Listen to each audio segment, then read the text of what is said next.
So guys, may ipapanood lang ako sa inyo. So, be mindful, no? Lahat ng tinatapon yung basura sa kung saan-saan, ay yung hindi maayos na pagtapon ng basura, lahat po yan ay babalik balang araw. So, especially sa mga nakatira sa squatter area na kung saan-saan nagtatapon ng basura, definitely babalik po yan pag nagalit yung panahon. So, panoorin nyo tong nakita kong video from Concerned Citizen.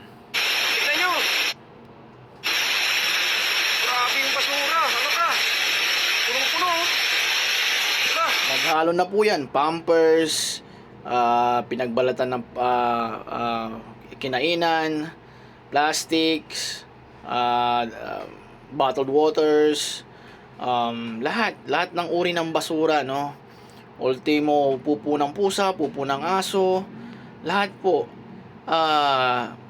andyan na. Tingnan nyo naman. Ang pupunta to, kawawa na ang pupunta. May bola pa yun, oh. Dami, wala ka. Tuloy-tuloy, oh. Oh. Grabing basura naman yan. Sako-sako, ayun, oh. Tignan nyo, oh.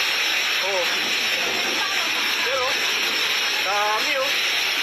Sabihin na lang po natin na nililinisan lang ng inaalis lang ng ulan, baha, yung mga nakastack na basura natin. Hindi natin alam kung saan mapupunta yung mga basura na yan, pero maaaring kumalat sa kalsada para ating linisin. Ganun lang din po.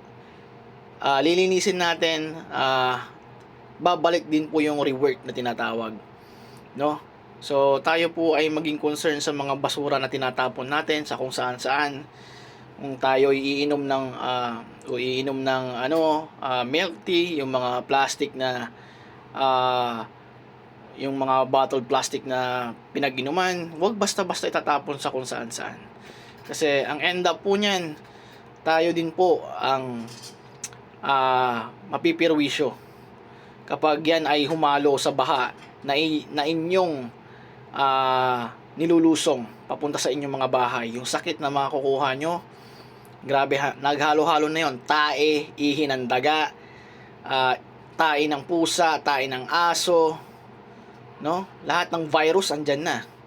So kayo din po, sana ay mag-isip-isip sa bagay na yan. Oh, grabe naman yung basura na yan. Aray.